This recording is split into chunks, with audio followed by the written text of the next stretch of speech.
Hello friends, स्वागत है आपका ट्रिकी रीजनिंग वाला पर। और दोस्तों, आज मैं आपके लिए लेकर आया हूँ कोडिंग डिकोडिंग से न्यू पैटर्न। जी हाँ दोस्तों, 1 या 2 साल से ये क्वेश्चन जो बोर्ड पे लिखे हुए हैं बहुत ही हाईलाइट हुए हैं। पहले जो कोडिंग डिकोडिंग के सवाल आते थे वो बहुत इजी और कंसेप्ट वाइज हुआ करते थे। इनके मुकाबले वो ज़्यादा सरल होते थे और कंसेप्चुअल हुआ करते थे। इन सवालों में वो एग्जामिनर जितना भी चाहे इनको टिपिकल कर सकता है। और अगर आपने मॉक टेस्ट दिए हैं LIC के, RRB के, IBPS के या SSC CGL के, हो सकता है आने वाले एग्ज़ाम में इसको थोड़ा सा छोटा रूप देकर और थोड़ा सा और इजी करके स्टेट लेवल के एग्ज़ाम में भी दे सकता है। नई नई चीज़ें जो भी आए, जो भी हमारे टॉपिक में ऐड हों, उन्हें सीखना हमारा दायित्व है, हमारा काम है, क्योंकि एग्ज़ाम पास करने के लिए सारा पैटर्न आना ही चाहिए। तो दोस्तों, इन सवालों को जितना टिपिकल करना चाहे एग्जामिनर कर सकता है। अगर वो चाहे कि ये सवाल कोई ना कर सके तो बिलीव मी, विश्वास कीजिए मेरा, ऐसा हो सकता है कि कोई उस सवाल को सॉल्व नहीं कर पाए। लेकिन एग्जाम में जब ये सवाल आएंगे तो ऐसे आएंगे कि इन पे जनरल मेथड लगेंगे, काफ़ी लोग इनको कर पाएंगे। इस तरह का मेथड यूज़ होगा। ऐसा नहीं कि एकदम से ही उसको हार्ड कर दिया जाए, ऐसे ऐसे लॉजिक उस पर लगा दिए जाएंगे कि कोई अप्रोच ही ना कर सके। ऐसा नहीं होगा। हाँ, एक बार हम देखते हैं कि हमारे मॉक टेस्ट में ऐसे सवाल आते हैं और हम कितना भी यत्न प्रयत्न या एफर्ट लगा लें, हमसे वो सवाल नहीं होते। पहला स्टेप पकड़ते हैं तो दूसरा काम नहीं करता, दूसरा पकड़ते हैं तो तीसरा नहीं करता, टाइम वेस्ट हो जाता है, क्वेश्चन हो नहीं पाता। तो ऐसे में हम क्या करें? तो विश्वास कीजिए, एग्जाम में जब सवाल आएगा पकड़ में आएगा, लेकिन प्रैक्टिस आवश्यक है। क्या क्या हमें ध्यान रखना है ऐसे सवाल सॉल्व करते समय, तो वो आज हम चर्चा करते हैं। और एक ही सवाल पे मैं सारे कंसेप्ट आपको समझाने की कोशिश करूंगा। आप अपनी बुक में, मॉक टेस्ट में वो अप्लाई करके देखें, वो जरूर लगेंगे। 95% यही लॉजिक लगने वाले हैं। कैसे कैसे डिफरेंसेस आ सकते हैं, थोड़े अलग हो सकते हैं मेथड, लेकिन ऑपरेशन क्या क्या करने हैं, क्या क्या सोचना है हमें, क्या अप्रोच रखनी है ऐसे सवालों में। हालांकि इसमें जो सवाल बनेंगे नीचे वो बड़े इजी बनेंगे, लेकिन अगर आप इसको शुरू करना चाहें तो पहले आपको इसको समझना पड़ेगा। इसमें 3 तरह के एलिमेंट लिए जाते हैं। सिंबल लिया है, अल्फ़ाबेट लिया है और नंबर लिया है। हर बार ऐसा ही है, 1 2 3 4 एलिमेंट है इधर और 1 2 3 4 एलिमेंट इधर हैं। और ये इन कोड को हमें डिकोड करना है कि सिंबल किसके लिए यूज हुआ है, नंबर किसके लिए यूज हुआ है और अल्फ़ाबेट किसके लिए यूज हुआ है। हमें पहले ये देखना है कि स्ट्रिंग कितनी है। हमें फोकस क्या करना है? स्ट्रिंग पर। स्ट्रिंग क्या होती है? जैसे ये वर्ड है गॉट, इसमें कितने अल्फ़ाबेट हैं? 4, GOAT, 1 2 3 4। इसका मतलब ये 4 की स्ट्रिंग है। कितने की स्ट्रिंग है? 4 की। सरप्राइज 1 2 3 4 5 6 7 8, कितने की है? 8 की। फैन में कितने हैं? 3। पिकॉक में कितने हैं? 4 और 3 7। और इनका सीधा सीधा संबंध, स्ट्रिंग का सीधा सीधा संबंध आपको नंबर से मिल जाएगा। क्या कहीं पे 4 लिखा है? क्या कहीं पे 8 लिखा है? क्या कहीं पे 3 लिखा है? क्या कहीं पे 7 लिखा है? तो बिल्कुल लिखा हुआ है। अब इनका रिलेशन किस तरीके से है, किस तरह से हम इसको समझें? तो पहली बात तो यह कि स्ट्रिंग दिया हुआ है, आपको जो नंबर दिया गया है, मुझे 3 चीजें दी गई हैं। एक तो नंबर दिया है, सेकंड मुझे दिया गया है यहां पर अल्फाबेट यानी कि अक्षर, और थर्ड पोजीशन पे मुझे दिया गया है सिंबल। सिंबल का अर्थ निशान, चिन्ह, प्रतीक, इनको हम सिंबल कहते हैं। तो पहली बात तो हम ये करते हैं कि नंबर किसके लिए लिया गया है, अल्फ़ाबेट किसके लिए गया है और सिंबल किसके लिए लिया गया है। अगर हम तीनों चीज़ क्लियर कर देंगे तो मैं सवाल जो भी पूछा जाए, एग्जामिनर ने जो भी पूछा है, मैं बता सकता हूँ। तो पहले इनको डी कोड करते हैं। कोड करके हमें दिया है, हर एक का मतलब किसी ना किसी का है। गोट के लिए इनमें से या तो ये या ये या ये या ये यूज हुआ है, और हर एक एलिमेंट में वहां पे सिंबल है, नंबर है, अल्फाबेट है। किसका क्या मतलब है, किसके लिए क्या होगा, और मुझे पूछ लिया जाए कि फरवरी का क्या होगा, तो क्या आंसर मुझे देना है, मुझे यहीं से चुनना पड़ेगा। और शब्द वही होंगे जो यहाँ पर लॉजिकली रखे गए हैं। इन्हीं से रिलेटिव शब्द आएंगे जिनको कोड बताना होगा, या जिनको मुझे उनके लिए क्या कोड बनेगा ये बताना होगा। तो देखते हैं पहले नंबर। नंबर यहाँ है 3, 4, 7 और 8। पहली अप्रोच आपकी स्ट्रिंग पर होनी चाहिए। स्ट्रिंग का मतलब मैंने बता दिया, इसमें 4 अक्षर, 8 अक्षर, 3 अक्षर, 7 अक्षर, और सीधा सीधा मुझे मिल गया कि जो 7 अक्षर जिसमें होंगे उसके पीछे 7 लिखना पड़ेगा। इसका मतलब सेकंड लाइन में भी आप देख रहे होंगे यही चीज रिपीट हो रही है, नंबर, अल्फाबेट, सिंबल। तो नंबर 4 अक्षरों का कुछ मिलेगा आपको। ये 6 लिखा हुआ है तो 6 अक्षरों का कुछ लिखा होगा, फ्रूट्स। 4 अक्षरों का कुछ लिखा है तो वो शिप के लिए है, और 5 अक्षरों का जो लिखा है वो ग्लोट के लिए है। इसी प्रकार से इस लाइन में अगर मुझे पूछा जाए 6, तो 6 2 जगह है। अब यहाँ कंफ्यूजन आ गई। अब कंफ्यूजन आ गई तो आपको यहाँ पे S लिखा है, यहाँ L लिखा है, यहाँ प्रतिशत लिखा है, यहाँ @ लिखा है। ये चीज़ें इनको अलग करेंगी, डिफरेंस इनमें ला देंगी आपके लिए, और आपके लिए क्लियर हो जाएगा विजन कि क्या काम किसके लिए था। 6 और 6 इनमें से 2 अक्षर होंगे 6 के, एक तो पेंसिल है और एक ग्रुप्स के लिए है। तो देखेंगे नंबर मैंने आपको बताया सीधे सीधे 3, 4, 7, 8 मिल गए हैं, लेकिन सीधा सीधा होने की बजाय वो ऐसा भी हो सकता था। क्या क्या हो सकता था, क्या क्या पॉसिबिलिटी हो सकती थी। यहाँ 7 के अलावा, 8 के अलावा, 4 के अलावा, 3 के अलावा क्या हो सकता था। हो सकता है कि जितनी भी स्ट्रिंग है, जैसे फैन है, इसको वो 9 लिख देता। कितना लिख देता? 9। यानी कि शब्द में जितनी स्ट्रिंग है, जितने अल्फाबेट हैं, उसका स्क्वायर कर देता। रिलेट ये स्ट्रिंग से ही है, लेकिन क्या क्या पॉसिबिलिटी वो कर सकता है। आप यकीन मानिए, अगर वो लॉजिक लगाना चाहे, इसको हार्ड करना चाहे, टिपिकल से टिपिकल करना चाहे, तो कोई नहीं कर पाएगा। लेकिन एग्जाम में आपको लॉजिक वाइज चीजें मिल जाएंगी, आपसे सॉल्व होगा। हल्की सी प्रैक्टिस है, सिर्फ कंसेप्ट को समझिए कि 3 की जगह 9 लिख सकता था, कि फैन में 3 है तो इसकी स्क्वायर लिख सकता था। 3 को क्या लिख सकता है? 9। समझे आप बात को, कि यहां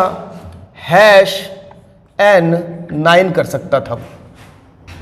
अगला @t 4 चौक 16 कर सकता था, 4 की स्क्वायर कर सकता था, 8 की स्क्वायर कर सकता था, 7 की स्क्वायर कर सकता था, 49, 9, 64, 16। इस तरीके से भी बता सकता है।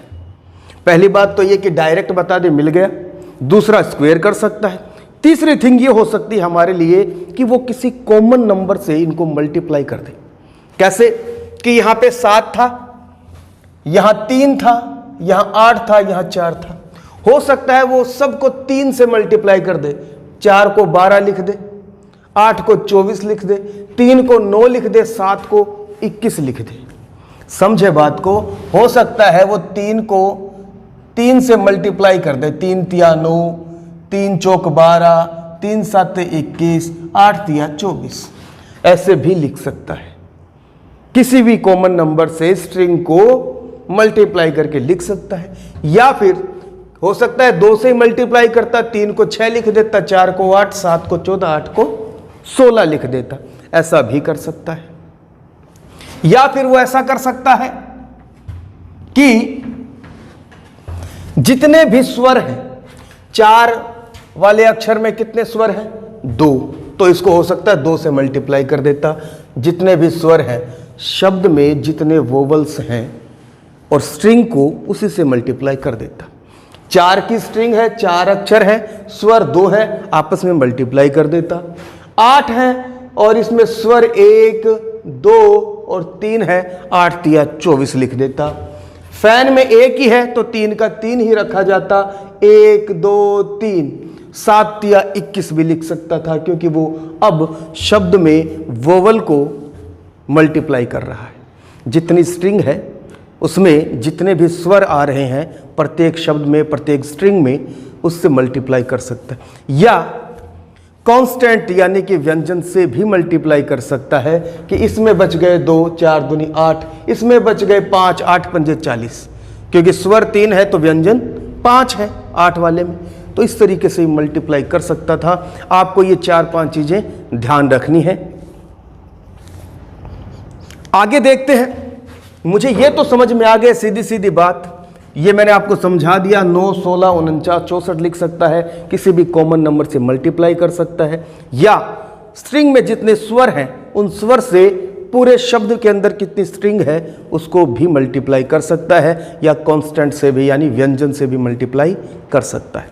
तो ये तो मुझे पता चला कि जितनी लेंथ है उसको डिनोट किया गया है, और सीधा सीधा समझ में आ गया कि जो ये फैन के लिए यूज हुआ है ये यूज हुआ है, और इस प्रकार से मुझे समझ में आया 8 के लिए ये यूज हुआ है।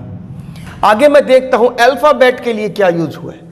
अल्फाबेट किसको डिनोट करेगा? यहां फैन में तो लिया गया है 3, कंफर्म है कि फैन का यही है, समझ गए हम, लेकिन एन क्यों लिया है? अल्फाबेट का क्या अर्थ है? तो देखते हैं। एन यहां है और यहां फैन में एन है क्या कहीं? लास्ट अल्फाबेट जो है वो एन है। यहां 4 के लिए गॉड था और अंतिम अक्षर लिया गया है, देखें आप, अंतिम अक्षर लिया गया है। तो के यानी पिकॉक का अंतिम अल्फाबेट लिया गया है, के यहां है, के यहां है, और ई 8 वाले से लिया गया है अंतिम। कहने का मतलब किसी भी वर्ड के लास्ट अल्फाबेट को आप रखेंगे तो वो अल्फाबेट को डिनोट करता है। अब यहां पे भी क्या पॉसिबिलिटी हो सकती थी वो देखें। यहां लास्ट अल्फाबेट ना होके पहला अल्फाबेट हो सकता है।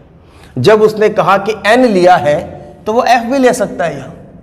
यहां टी लिया है तो टी की जगह जी भी ले सकता है। अगर उसने के लिया है तो के की जगह पी भी ले सकता है। यानी जहां लास्ट ले सकता है वहां फर्स्ट वाला भी ले सकता है। और क्या पॉसिबिलिटी हो सकती है कि अंत वाले में या तो एक जोड़ दिया जाए या एक घटा दिया जाए। के को के ना लिख के एल भी लिख सकता था, यहां एक बढ़ाकर +1 करके। समझे बात को? मुझे पता है कि फैन के लिए ये है और पिकॉक के लिए ये है। ये मैंने नंबर से, स्ट्रिंग से समझा, सब में दे रखा था, डायरेक्ट ही मुझे मिल गया, समझ लिया। लेकिन क्या क्या पॉसिबिलिटी यहां पर हो सकती है, क्या क्या चेंजेस आने वाले सवालों में आपको मिल सकते हैं, ये मैं बता रहा हूं। कहता है के की जगह एल भी हो सकता था या जे भी हो सकता था, या 2 + 2 - भी कर सकता है। कहने का मतलब हो सकता है सभी में 2 बढ़ा दे, अंत वाले में या शुरू वाले में, या शुरू वाले में 2 कम कर दे, या अंत वाले में 2 कम कर दे। क्योंकि यहां बताया गया है के ना होकर यहां एल भी हो सकता है, जे भी हो सकता है, और के की जगह यहां पी भी हो सकता है, और उसकी जगह ओ भी हो सकता है, और क्यू भी हो सकता है। एक बढ़ाकर, 2 बढ़ाकर या कम करके भी ये सीक्वेंस यहां पर रखे जा सकते हैं। इन चीज़ों की पॉसिबिलिटी आप ध्यान में रखिए। आगे जो भी सवाल करें सबको ध्यान रखें, क्योंकि ऐसा कंसेप्ट रहेगा, लेकिन पॉसिबिलिटीज़ ये ही रहेंगी जो मैं आपको डिस्क्राइब कर रहा हूं। और इसको नोट करते चलिए क्या क्या हो सकता है। तो पहली बात, नंबर डिनोट करता है लेंथ को, कि साइज क्या है, कितना बड़ा अक्षर है, 7 का है, 6 का है, 5 का है, 4 की लेंथ का है। तो लेंथ बताता है नंबर। तो अल्फाबेट वर्ड का अंतिम अक्षर होगा, अंतिम अक्षर होगा। क्लियर हो गई बात? अगर नंबर आया तो लेंथ को बताएगा, सीधी सी बात है, और अल्फाबेट आया तो शब्द का अंतिम अक्षर होगा। यहां देखा 3, और 3 मुझे पता है किसका है, इसकी लेंथ है, और जो n है वो उसके अंतिम अक्षर को बता रहा है। अब बचा है सिंबल। तो ये पॉसिबिलिटी हमने देख ली। अब देखते हैं सिंबल किसके लिए यूज हुआ है। सिंबल हमेशा इन शब्दों का लिंक बताने के लिए काम में लिया जाता है। लिंक ना तो नंबर से बताया जाएगा, ना अल्फाबेट से बताया जाएगा, वो सिर्फ और सिर्फ सिंबल से ही बताया जाएगा। और सिंबल किसको डिनोट करता है वो अभी हम चेक करते हैं। यहां भी हैश है, यहां भी है, यहां भी है और यहां भी है। इसका एक ही मतलब है, कहीं ना कहीं आपस में इनके तार जुड़े हुए हैं, इनके आपस में लिंक है। कैसे, मुझे समझ में आने के लिए चेक करना पड़ेगा कि 4 किसका है इस लाइन में या 6 किसका है इस लाइन में। सभी में यूनिवर्स है। 6 किसका है? 6 है फ्रूट का। और फ्रूट किससे स्टार्ट होता है? एफ से। और यहां हैश जो है वो किसका है? 3 किसका है? फैन का। लास्ट अंतिम अक्षर ये रहा, दिखाई दिया। और ये हैश किसके लिए है? एफ के लिए। समझ आ रही है बात? आगे देखते हैं। ये हैश 4 के लिए है। 4 किसका है? फ्यूज का है। तो देखिए, समझ में आ रही होगी बात, सीक्वेंस बन रहा है। यहां 5 और 5 में कहीं एफ से स्टार्ट होगी बात। ये लीजिए, ये इसी का है। आगे बात समझ में। अगर मुझे यहां पूछने के लिए बोला जाए कि स्टार किसका होगा, प्रतिशत किसका होगा, तो मैं ऐसे ही निकालूंगा। देखते हैं। 4 का मुझे पता है और मैं लिख भी लूं तो मुझे यह पता है कि यह पिकॉक का है। मैं लिख देता हूं एक। ये सरप्राइज का है। ये आपके 4 गोट का है, GOAT। और ये है फैन का। और फैन हैश जो है वो स्टार्टिंग का जो अक्षर है वो बताता है, स्टार्टिंग का अक्षर बताता है। आगे देखते हैं। @ किसको बताता है? गॉट। @ का अर्थ यहां पे G होना चाहिए और यहां पर @ का अर्थ भी क्या होना चाहिए? G। चेक करते हैं 4 किसका है? 4 शिप का है।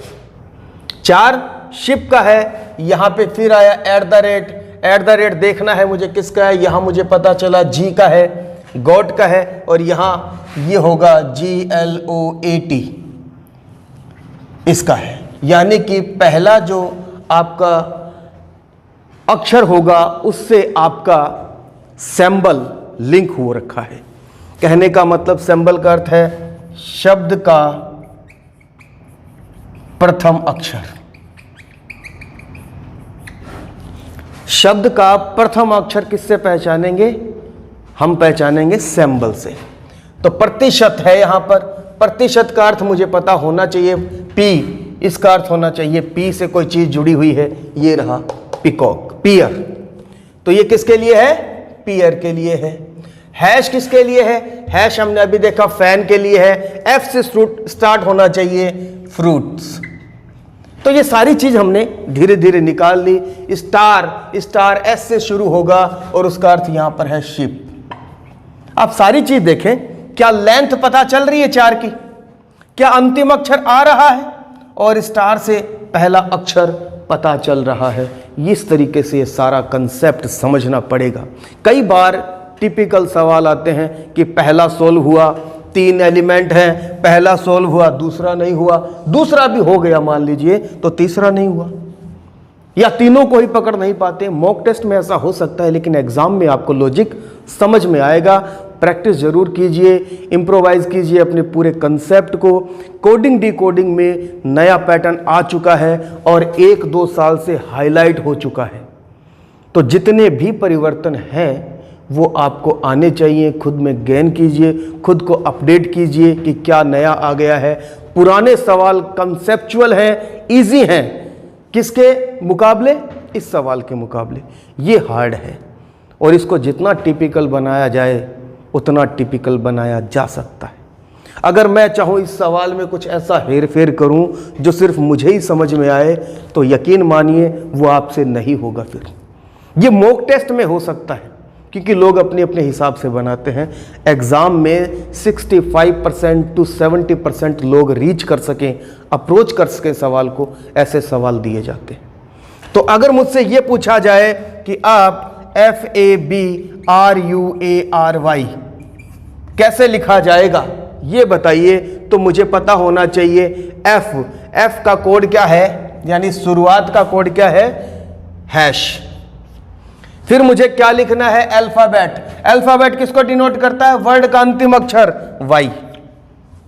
और फिर है नंबर, और नंबर किसको डिनोट करता है? लेंथ को, साइज को। 1 2 3 4 5 6 7 8। ये इसका आंसर हो जाएगा। समझ में आई होगी बात।